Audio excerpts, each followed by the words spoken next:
There is a Japanese company that makes the motor spinning inside your laptop's hard drive, the motor cooling your server rack, the motor turning the wheels of electric vehicles rolling off Chinese assembly lines, and the motor inside the robot arm that built your iPhone. One company, four completely different industries, a combined global market share in some of these segments that would make any cartel nervous. You've never heard of it. Nidec Corporation is a $1 billion revenue company headquartered in Kyoto that controls roughly 10% of the global market for hard disk drive motors, a monopoly so complete that when you open almost any laptop or desktop computer built in the last 3 decades, there's a meaningful chance a Nidec motor is spinning inside. The company has 10,000 employees across 60 countries. Its founder, Shigenobu Nagamori, is one of the most celebrated industrialists in post-war Japan, a man who built a global empire from a shed behind his house, driven by what he called a philosophy of doing what others won't. In December, Nathan Arsavrou, that same founder was forced to resign as chairman after investigators uncovered more than 1,000 instances of improper accounting at company subsidiaries in China. Nidec warned it may record up to 40 billion yen, roughly 18 billion, in charges. The stock had already cratered 40% when the scandal broke 3 months earlier. This is the story of the most important company you've never heard of, and it's also a story about what happens when Japan's greatest corporate strength and its most dangerous cultural flaw are wrapped inside the same organization. Nagamori started Nidec in July 1997 in Kyoto. He was 95 years old.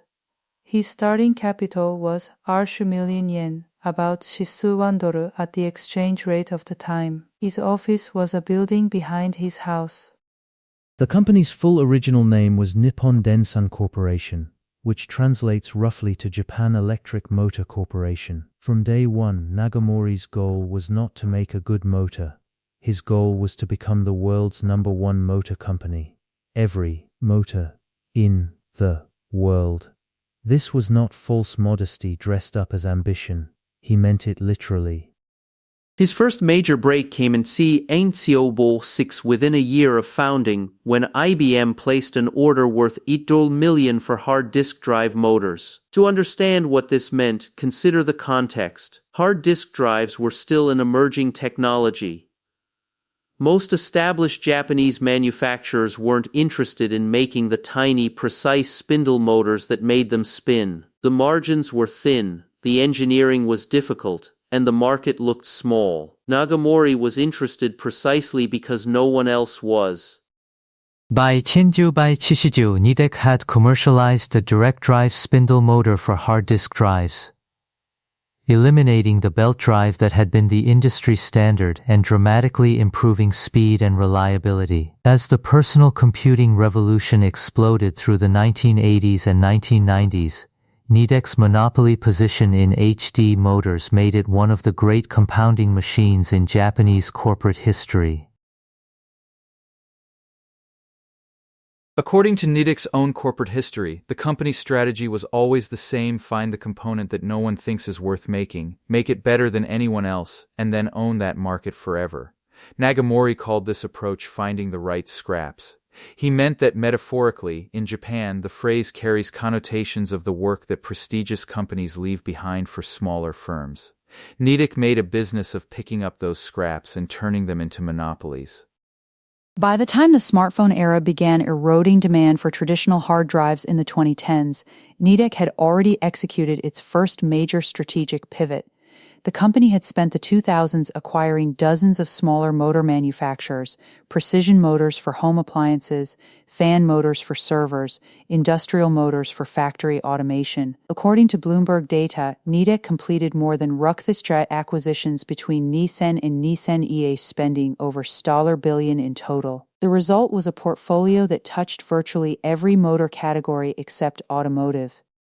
Which meant the next logical step was automotive. In Milyasingdo, Nidec announced what Nagamori called the most important strategic shift in the company's history, a full commitment to electric vehicle traction motors, what the industry calls e-axles. An e-axle is the integrated system that combines the motor, the inverter, and the gearbox into a single unit, essentially the electromechanical heart of an electric car.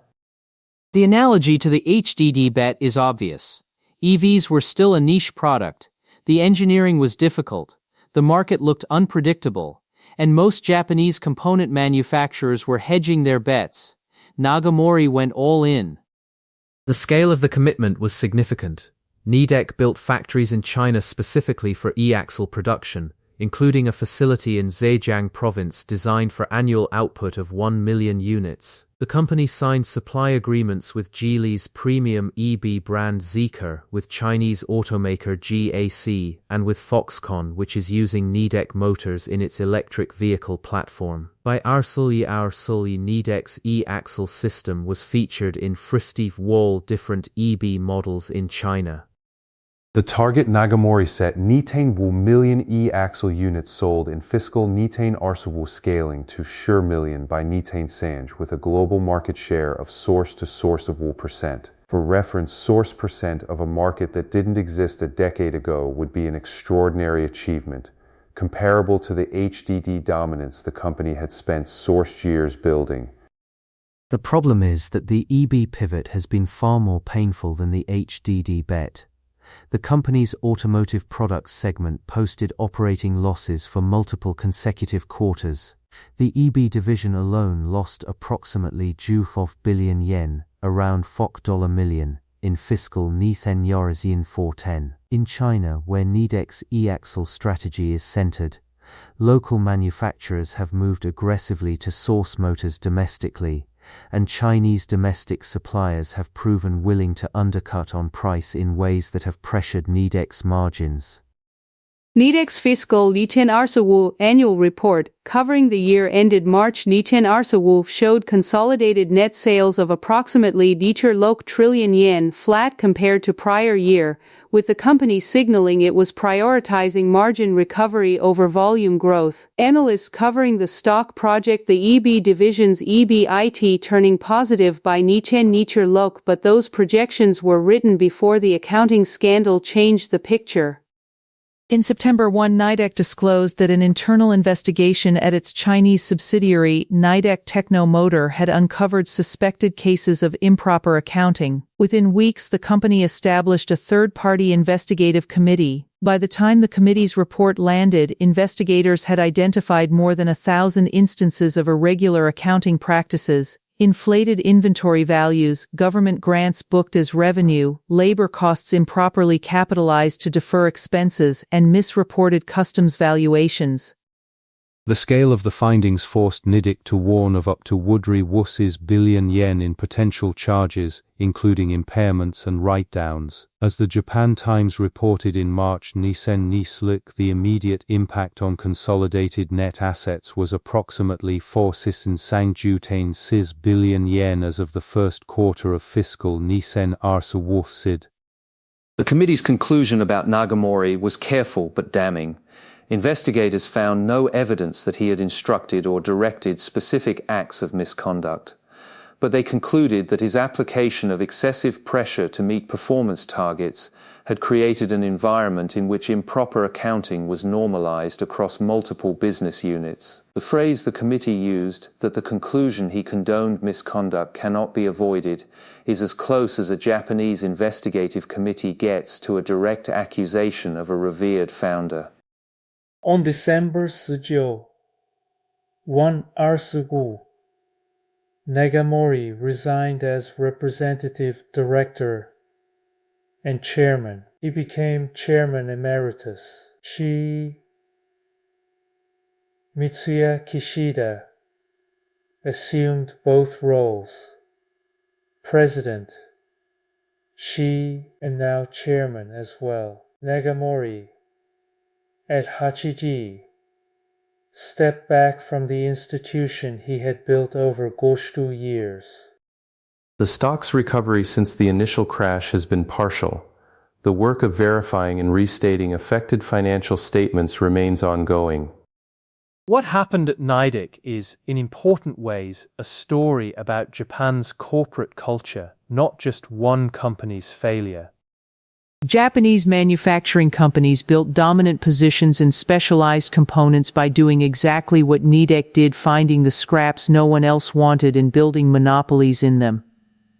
This is not coincidence. It reflects a deep cultural and structural tendency in Japan toward what economists call nichification, the pursuit of extreme competence in extremely narrow domains. Japan has more global niche champions per capita than any other developed economy. The Kaizen philosophy, continuous incremental improvement, is well suited to exactly this kind of strategy. The problem is that the same cultural dynamics that produce these industrial monopolies also produce the conditions for the kind of misconduct that Nidec investigators found. In Japanese corporate hierarchies, pressure from above is not questioned. A founder like Nagamori, who built a Nitenroku trillion company from a backyard shed, occupies a position of authority that is nearly impossible to challenge. When that authority is attached to a relentless, performance-obsessed management philosophy, the people below find ways to make the numbers work, one way or another. This is not uniquely Japanese. Similar dynamics have produced accounting scandals in American companies, German manufacturing firms, and Korean conglomerates. But Japan's specific combination of hierarchical deference, long tenure employees, and founder-dominant corporate governance creates particularly fertile ground. The Nidec case follows a pattern that includes Olympus's $1.6 billion accounting fraud, Toshiba's profit manipulation scandal, and a string of quality falsification cases at companies including Kobe Steel and Mitsubishi Materials. The common thread is not malice, it is a culture of performance expectations so absolute that the distance between meeting the number and making the number up quietly disappears. Nidec's fundamental business remains remarkable.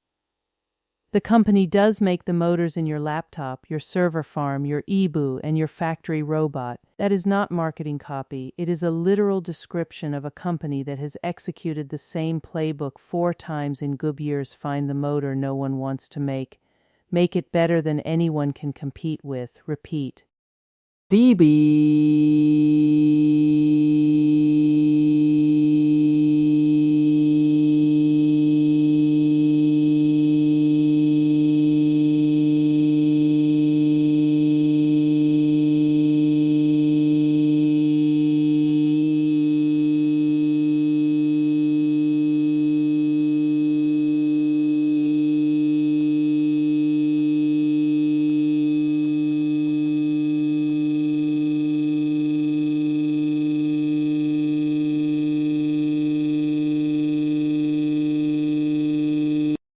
But Nidec is now doing something it has never done before, executing a bet of this scale without the man who made every previous bet. Mitsuya Kishida is a capable executive. He is not Shigenobu Nagamori, no one is. The question hanging over Nidec is not whether its motors are good, they are. The question is whether an institution built on one man's extraordinary will can sustain and direct that will once the man is gone. Japan has an answer to this question, and the answer is mixed. Toyota survived the post-Toyota era. Sony did not survive the post-Morita era with the same coherence. Panasonic spent a decade and a half finding its footing after Konosuke Matsushita. The motor keeps spinning. But who decides which direction it turns? That's the question Nidec still hasn't answered.